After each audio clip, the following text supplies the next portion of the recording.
Hi friends, welcome to my channel. Friends, ಇವತ್ತಿನ ನೋಡೋದಲ್ಲಿ ಒಂದಷ್ಟು ಬ್ಲೌಸ್ ಡಿಸೈನ್ಸ್ ಇದೆ, ಅದನ್ನು ತೋರಿಸ್ತೀನಿ. ಹೊಸ ಡಿಸೈನ್ ಮಾಡಿದ್ದೀನಿ. ನಾನು ಕಂಪ್ಯೂಟರ್ ಮಿಷಿನ್ ತೊಗೊಂಡ್ಮೇಲೆ ನನಗೆ 2,500 ಡಿಸೈನ್ ಕೊಟ್ಟಿದ್ದರು.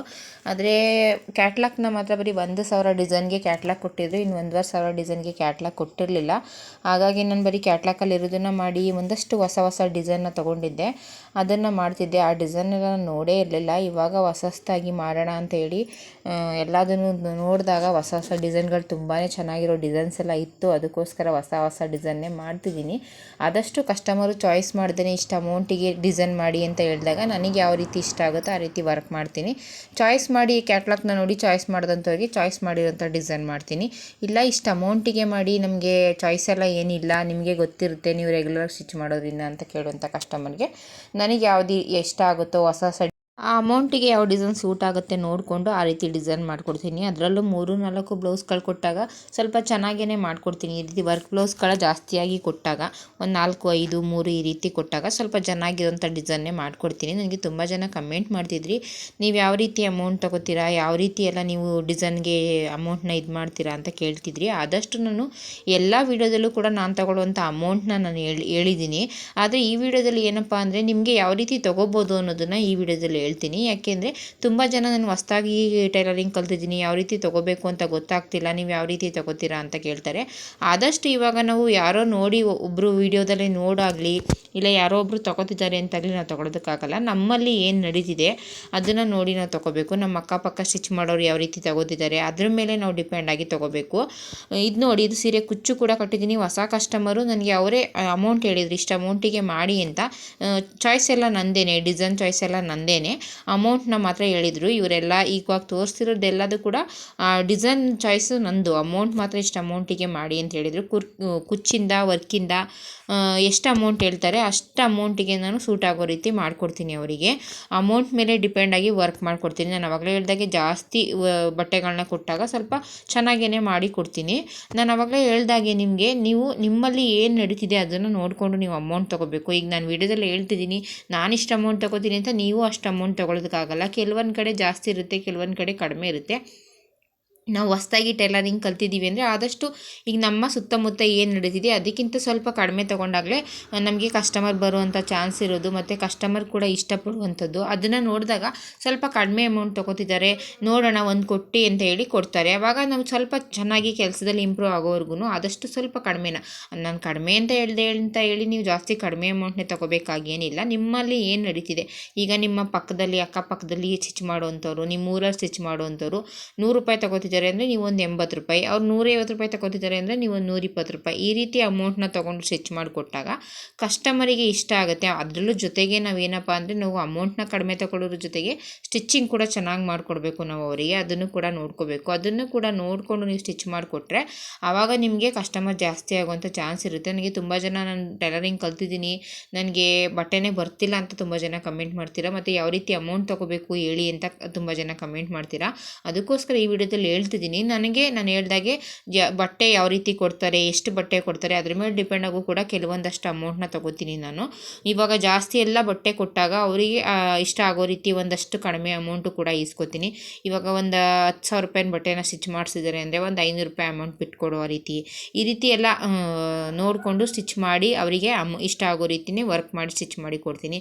ಜಾಸ್ತಿ ವರ್ಕ್ ಬ್ಲೌಸ್ಗಳಿಗೆ 2-3 ಕೊಟ್ಟಿದ್ದಾರೆ ಅಂದರೆ ಒಂದು 800 ರೂಪಾಯಿಗೆ ಮಾಡೋವಂಥ ವರ್ಕಿಗೆ ಬದಲು 1,000 ರೂಪಾಯಿನ ವರ್ಕ್ನ ಮಾಡ್ತೀನಿ. ಈ ರೀತಿಯಾಗಿ ಚೆನ್ನಾಗಿ ಸ್ಟಿಚ್ ಮಾಡಿಕೊಡ್ತೀನಿ. ಆದಷ್ಟು ಸ್ವಲ್ಪ 1-2 ಕೊಟ್ಟವರಿಗೆ, ಜಾಸ್ತಿ ಒಂದು ಬ್ಲೌಸ್ ಆ ರೀತಿ ಕೊಟ್ಟವರಿಗೆ ಕಡಿಮೆ ಅಮೌಂಟ್ ಮಾಡ್ಕೊಳ್ಳಲ್ಲ. ಏನಿದೆ ಫಿಕ್ಸು ಅಷ್ಟೇ ಅಮೌಂಟ್ ಇಸ್ಕೊತೀನಿ. ಬಟ್ಟೆ ಕಸ್ಟಮರ್ ಮೇಲೆ ಡಿಪೆಂಡ್ ಆಗಬೇಕು. ಜಾಸ್ತಿ ರೆಗ್ಯುಲರ್ ಕಸ್ಟಮರು ಅವರು ಎಷ್ಟು ಬಟ್ಟೆ ಇದ್ದರೂ ನಮಗೆ ಕೊಡ್ತಾರೆ. ಇದನ್ನೆಲ್ಲ ನೋಡ್ಕೊಂಡು ಅಮೌಂಟ್ ತೊಗೋತೀನಿ. ನಮ್ಮ ಸುತ್ತಮುತ್ತ ಏನು ತೊಗೊತಿದ್ದಾರೆ ಅದನ್ನು ಕೂಡ ನೋಡ್ಕೋಬೇಕು. ಮತ್ತು ಟೈಮಿಂಗ್ಸು, ನಾನು ವರ್ಕ್ ಮಾಡುವಂಥ ಟೈಮಿಂಗ್ಸು, ಸ್ಟಿಚ್ಚಿಂಗ್ ಟೈಮಿಂಗ್ಸು, ಮತ್ತು ಕ್ಯಾನ್ವಾಸ್ ಕೊಟ್ಟು ಸ್ಟಿಚ್ ಮಾಡ್ತೀನೋ ಹಾಗೇ ಸ್ಟಿಚ್ ಮಾಡಿದ್ದೀನೋ ಅದನ್ನು ಕೂಡ ನೋಡ್ಕೋಬೇಕು. ಆದಷ್ಟು ಕೆಲವೊಂದಷ್ಟಕ್ಕೆ ಕ್ಯಾನ್ವಾಸ್ ಕೊಟ್ಟು ಡಿಸೈನ್ ಮಾಡಿದಾಗ ಸ್ವಲ್ಪ ಎಕ್ಸ್ಟ್ರಾ ಟೈಮ್ ತೊಗೊಳುತ್ತೆ. ಅದನ್ನು ನೋಡಿಕೊಂಡು ಆ ರೀತಿ ಇದ್ದಕ್ಕೆ ಸ್ವಲ್ಪ ಒಂದು 50, 100, 80, 20 ಈ ರೀತಿ ಜಾಸ್ತಿ ತೊಗೋತೀನಿ. ಡಿಸೈನ್ ಮೇಲೆ ಡಿಪೆಂಡ್ ಆಗಿ ತೊಗೋತೀನಿ. ಕೆಲವೊಂದಷ್ಟು ಒಂದು ಬ್ಲೌಸ್ ಕೊಟ್ಟಿದ್ರೆ ಫಿಕ್ಸ್ ಆಗಿ ಇಷ್ಟೇ ಅಮೌಂಟ್ ಕೊಡಬೇಕು ನೀವು ಕೊಡಿ ಅಂತ ಕೇಳಿ ಈ ಡಿಸೈನ್ ಬ್ಲೌಸಿಗೆ ತೊಗೋತೀನಿ. ಒಂದು 5, 6, 7, 8 ಈ ರೀತಿ ಕೊಟ್ಟಂಥವರಿಗೆ ಸ್ವಲ್ಪ ಕಡಿಮೆ ಅಮೌಂಟಿಗೂ ಕೂಡ ತೊಗೋತೀನಿ. ಈ ರೀತಿ ಮಾಡ್ಕೊಂಡು ತೊಗೋತೀನಿ. ನಾನು ತೊಗೊಳ್ಳೋ ರೀತಿನ ನಿಮ್ಗೆ ಹೇಳಿದ್ರೆ ನಿಮಗೊಂದಷ್ಟು ಕೆಲವಷ್ಟು ಟಿಪ್ಸ್ ಸಿಗ್ಬೋದು ಕೊಡ್ಬೋದು ಅಂತ ನಾನು ನಿಮಗೆ ಹೇಳ್ತಿದ್ದೀನಿ. ನನ್ನ ಕೆಲಸದಲ್ಲಿ ಇಂಪ್ರೂವ್ಮೆಂಟ್ ಕಾಣಬೇಕು ಅಂದರೆ ನಾನು ತುಂಬ ಇದೇ ರೀತಿ ಫಾಲೋ ಮಾಡ್ಕೊಂಡು ಬಂದಿದ್ದೀನಿ. ಕೆಲವೊಂದಷ್ಟು ಕಸ್ಟಮರ್ಗೆ ಈಗ ಸಾದಾ ಬ್ಲೌಸ್ಗಳು ಸ್ಟಿಚ್ ಮಾಡೋದನ್ನು ಕೂಡ ಜಾಸ್ತಿ ಬ್ಲೌಸ್ಗಳು ಕೊಟ್ಟಾಗ ಅವರಿಗೆ ಒಂದಷ್ಟು ಸ್ವಲ್ಪ ಕಡಿಮೆಗೆ ಸ್ಟಿಚ್ ಮಾಡಿಕೊಡುವಂಥದ್ದು, ಈ ರೀತಿ ಎಲ್ಲ ಮಾಡಿಕೊಂಡು ಮಾಡ್ತೀನಿ. ಈ ಕಸ್ಟಮರ್ ಯೂಟ್ಯೂಬ್ನ ನೋಡಿ ನನಗೆ ತಂದುಕೊಟ್ಟಿದ್ರು. ಮೊದಲು ವರ್ಕ್ ಬ್ಲೌಸ್ಗಳು ಕೊಟ್ಟಿದ್ರು, ವರ್ಕು ಕುಚ್ಚು ಎಲ್ಲ ಕಟ್ಕೊಟ್ಟಿದ್ದೆ, ವರ್ಕ್ ಮಾಡಿ ಸ್ಟಿಚ್ ಮಾಡಿಕೊಟ್ಟಿದ್ದೆ. ಅದೆಲ್ಲ ತುಂಬ ಚೆನ್ನಾಗಿ ಬಂದಿದೆ ಅಂತ ಪುನಃ ನನಗೆ ತಂದುಕೊಟ್ಟಿದ್ದಾರೆ. ಇವರು ಅನಿತಾ ಅಂತ ಅವ್ರ ಹೆಸರು. ಯೂಟ್ಯೂಬ್ನ ನೋಡಿ ತಂದುಕೊಟ್ಟಿದ್ರು. ಇವಾಗ ಅವರಿಗೆಲ್ಲದು ಕೂಡ ಅಮೌಂಟ್ ಜೊತೆಗೆ ನಾವು ಸ್ಟಿಚ್ಚಿಂಗ್ನು ಚೆನ್ನಾಗಿ ಮಾಡಿಕೊಡ್ಬೇಕು. ಅವ್ರಿಗೆ ಸ್ಟಿಚ್ಚಿಂಗ್ ಎಲ್ಲ ಇಷ್ಟ ಆಗಿದ್ದಕ್ಕೆ ಪುನಃ ನನಗೇ ತಂದುಕೊಟ್ಟಿದ್ದಾರೆ. ಈ ರೀತಿಯಾಗಿ ಕೆಲಸ ಮಾಡಿಕೊಡ್ಬೇಕು ನಾವು. ಅವರು ಎಷ್ಟು ಅಮೌಂಟ್ ಕೊಡ್ತಾರೆ ಅನ್ನೋದಕ್ಕಿಂತ ಅವ್ರಿಗೆ ಕೆಲಸ ಎಷ್ಟು ಇಷ್ಟ ಆಗುತ್ತೆ ಅಂತ ನೋಡ್ಕೋಬೇಕು. ಇವಾಗ ನಾವು ಅವರಿಗೆ ಒಂದು 100 ರೂಪಾಯಿ ಕಡಿಮೆ ಅಮೌಂಟ್ ತೊಗೊಂಡ್ರು ಕೂಡ ಅವ್ರು ನಮಗೆ ರೆಗ್ಯುಲರ್ ಕಸ್ಟಮರ್ ಆದಾಗ ಪದೇ ಪದೇ ಬಟ್ಟೆನ ತಂದುಕೊಡ್ತಾರೆ, ಜಾಸ್ತಿ ಬಟ್ಟೆಗಳನ್ನ ತಂದುಕೊಡೋದು, ಆಮೇಲೆ ಜಾಸ್ತಿಯಾಗಿ ಅವರು ನಮ್ಮ ಹತ್ರನೇ ಬರೋದು. ಈ ರೀತಿ ಆದಾಗ ನಮಗೆ ಅವತ್ತು ಮೊದಲಿಗೆ ಬಂದಾಗ ಒಂದು 200 ರೂಪಾಯಿ ಲಾಸ್ ಆಗಿದೆ ಅಂತ ನಾವು ಅನ್ಕೋಬೋದು. ಆದರೆ ನೆಕ್ಸ್ಟ್ ಬಂದಾಗ ಅದೇ 200 ರೂಪಾಯಿ ಅವರು ನಮಗೆ ಕೊಡುವಂಥ ಚಾನ್ಸ್ ಇರುತ್ತೆ. ಈ ರೀತಿ ಎಲ್ಲ ಮಾಡಿಕೊಂಡು ನಾನು ಕೆಲಸನ ಮಾಡಿಕೊಡ್ತೀನಿ. ಹಾಗಂತ ಕೆಲಸ ಚೆನ್ನಾಗಿ ಮಾಡಲ್ಲ ಅಂತಲ್ಲ, ಕೆಲಸ ತುಂಬಾ ಚೆನ್ನಾಗಿ ಮಾಡ್ತೀನಿ. ಅಮೌಂಟಿಗೆ ಯಾವತ್ತೂ ಅಷ್ಟಾಗಿ ಜಾಸ್ತಿ ಮಾನ್ಯತೆ ಕೊಡಲ್ಲ. ಹಾಗಂತೇಳಿ ಸ್ವಲ್ಪ ಜಾಸ್ತಿ ಕಡಿಮೆನೂ ಕೂಡ ಅಮೌಂಟ್ ತೊಗೊಳ್ಳಲ್ಲ. ನನಗೆ ಸರಿ ದೂಗೋ ರೀತಿ ಮಾಡಿಕೊಡುವಂಥದ್ದು. ಇವಾಗ ಒಂದಷ್ಟು ಬಟ್ಟೆನ ಕೊಟ್ಟಿದ್ದಾರೆ, ಜೊತೆಗೆ ಅದ್ರ ಜೊತೆಗೆ ಏನೋ ಒಂದು ಆಲ್ಟ್ರೇಷನ್ ಕೊಟ್ಟಿದ್ದಾರೆ. ಆವಾಗ ಅಷ್ಟು ಬಟ್ಟೆ ಅಮೌಂಟ್ ತೊಗೋತೀನಿ, ಅಷ್ಟು ಆಲ್ಟ್ರೇಷನ್ ಕೊಟ್ಟಿರುವಂಥದ್ದಕ್ಕೆ ಅಮೌಂಟ್ ತೊಗೊಳ್ಳಲ್ಲ. ಈ ರೀತಿ ಎಲ್ಲ ರೂಲ್ಸ್ ಮಾಡಿಕೊಂಡು ಬಟ್ಟೆನ ಸ್ಟಿಚ್ ಮಾಡಿ ನನಗಿವಾಗ ತುಂಬ ಕಸ್ಟಮರ್ ಇದ್ದಾರೆ, ತುಂಬ ಬಟ್ಟೆ ಬರುತ್ತೆ, ಚೆನ್ನಾಗಿ ಬಟ್ಟೆ ಸ್ಟಿಚ್ ಮಾಡ್ತೀನಿ. ಆದರೂ ಕೂಡ ನಾನು ಪಾಲಿಸುವಂಥ ಕೆಲವೊಂದಷ್ಟು ರೂಲ್ಸ್ನ ಇವತ್ತಿಗೂ ನಾನು ಹಾಗೇ ಪಾಲನೆ ಮಾಡ್ತೀನಿ. ಈ ರೀತಿಯೇ ತೊಗೋಬೇಕು, ಈ ರೀತಿಯೇ ಸ್ಟಿಚ್ ಮಾಡಿಕೊಡ್ಬೇಕು, ಸಣ್ಣ ಪುಟ್ಟ ತಪ್ಪಾದರೆ ಅದನ್ನು ಬಿಚ್ಚೇ ಸರಿ ಮಾಡಬೇಕು. ಈ ರೀತಿಯೆಲ್ಲ ನಾನು ಅದೇ ರೀತಿ ಪಾಲನೆ ಮಾಡ್ಕೊಂಡು ಬಂದಿರೋದಕ್ಕೆ ನನಗೆ ಇಷ್ಟೊಂದು ಬಟ್ಟೆಗಳು ಬರುತ್ತೆ ಅಂತಲೇ ಹೇಳ್ಬೋದು.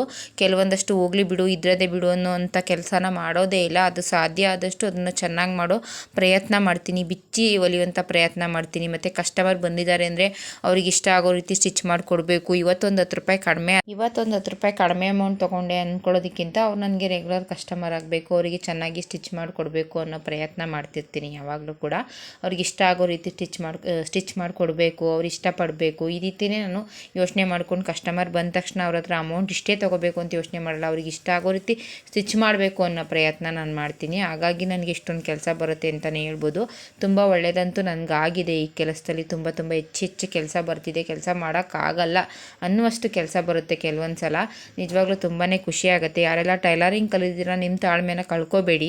ನೀವು ಪ್ರಯತ್ನ ಮಾಡ್ತೀರಿ, ನಿಮಗೊಂದಿನ ಒಳ್ಳೇದು ಹಾಗೇ ಆಗುತ್ತೆ ಅಂತ ಹೇಳೋದಕ್ಕೆ ಇಷ್ಟ. ನಮ್ಮ ಕೈಲಿ ಆಗಲ್ಲ ಅಂತ ನಾವು ಸುಮ್ಮನೆ ಇದ್ದರೆ ಅದು ಆಗೋದೇ ಇಲ್ಲ. ಏನೋ ಒಂದು ಸಣ್ಣ ಪುಟ್ಟ ಪ್ರಯತ್ನ ಅನ್ನೋದು ನಾವು ಪಡ್ತಿದ್ರೆ, ನಿಜವಾಗ್ಲೂ ಯಾವುದೇ ಕೆಲಸ ಆಗಲಿ ಸತತವಾಗಿ ಪ್ರಯತ್ನ ನಾವು ಪಡ್ತಿದ್ರೆ ಅದರಲ್ಲಿ ಒಂದಲ್ಲ ಒಂದು ದಿನ ಒಳ್ಳೇದಾಗುತ್ತೆ ಅನ್ನೋದು ನನ್ನ ನಂಬಿಕೆ.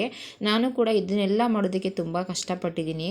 ಅದಕ್ಕೋಸ್ಕರ ನಿಮಗೂ ಹೇಳ್ತೀನಿ, ತಾಳ್ಮೆನ ಕಳ್ಕೊಬೇಡಿ. ನಿಮ್ಮ ಪ್ರಯತ್ನ ಚೆನ್ನಾಗಿರಬೇಕು. ಆದಷ್ಟು ನೀವು ಆ ಕೆಲಸನ ಅಲ್ಪ ಸ್ವಲ್ಪ ಮಾಡ್ತಾನೆ ಇದ್ದರೆ ನಿಮಗೆ ಅದರಲ್ಲಿ ಒಂದು ದಿನ ಒಳ್ಳೇದಾಗೇ ಆಗುತ್ತೆ. ತಾಳ್ಮೆ ತುಂಬಾ ಮುಖ್ಯ ಆಗಿರುತ್ತೆ. ಯಾವುದೇ ಕೆಲಸದಲ್ಲಾಗಲೂ ನಾವು ಅಂದ್ಕೊಂಡ ತಕ್ಷಣ ಸಕ್ಸಸ್ ಆಗಲ್ಲ. ಅದಕ್ಕೆ ನಾವು ತುಂಬ ಕಷ್ಟಪಡಬೇಕಾಗತ್ತೆ. ಅದಕ್ಕೋಸ್ಕರ ನಾನು ಹೇಳೋದು, ನನಗೆ ತುಂಬ ಜನ ಕಮೆಂಟ್ ಮಾಡ್ತಿದ್ರಿ, ನಮ್ಗೆ ಬಟ್ಟೆನೇ ಬರ್ತಿಲ್ಲ. ನಿಮ್ಮ ತಾಳ್ಮೆನ ಕಳ್ಕೊಳ್ದೆ ನೀವು ಕೆಲಸನ ಮಾಡ್ತೀನಿ, ನಿಮಗೂ ಕೂಡ ಒಂದು ಒಳ್ಳೆ ದಿನ ಅನ್ನೋದು ಬಂದೇ ಬರುತ್ತೆ ಅಂತ ಹೇಳೋದಕ್ಕೆ ಇಷ್ಟಪಡ್ತೀನಿ. ಆದಷ್ಟು ನಾನು ಹೇಳಿದ್ನೆಲ್ಲ ನೀವು ಕೂಡ ಪಾಲನೆ ಮಾಡಿ, ನಿಮಗೂ ಕೂಡ ಒಳ್ಳೆಯದಾಗಲಿ ಅಂತ ಕೇಳ್ಕೊತೀನಿ. ಯಾರೆಲ್ಲ ಟೈಲರಿಂಗ್ ಕಲಿತಿದ್ದೀರಾ, ಯಾರೆಲ್ಲ ಟೈಲರಿಂಗ್ ಮಾಡ್ತಿದ್ದೀರಾ, ಎಲ್ಲರಿಗೂ ಹೇಳೋದು ಇಷ್ಟೇ, ನಮ್ಮ ಕೆಲಸದಲ್ಲಿ ಶ್ರದ್ಧೆ ಅನ್ನೋದಿದ್ದರೆ ನಮಗೊಂದಿನ ಒಳ್ಳೆಯದಾಗೇ ಆಗುತ್ತೆ. ನಿಮಗೆ ಈ ವಿಡಿಯೋ ಇಷ್ಟ ಆಗಿರುತ್ತೆ ಅನ್ಕೋತೀನಿ. ಯಾರೆಲ್ಲ ವಿಡಿಯೋ ನೋಡ್ತಿದ್ದೀರಾ ಪ್ಲೀಸ್ ದಯವಿಟ್ಟು ಸಬ್ಸ್ಕ್ರೈಬ್ ಮಾಡ್ಕೊಂಡು ನೋಡಿ. ನೀವು ಸಬ್ಸ್ಕ್ರೈಬ್ ಮಾಡ್ಕೊಂಡು ನೋಡೋದ್ರಿಂದ, ನೀವು ಕೊಡೋ ಒಂದು ಲೈಕಿಂದ ನಮಗೂ ಕೂಡ ಇನ್ನೂ ಹೆಚ್ಚು ವಿಡಿಯೋ ಮಾಡೋಕೋದಕ್ಕೆ ಖುಷಿಯಾಗುತ್ತೆ.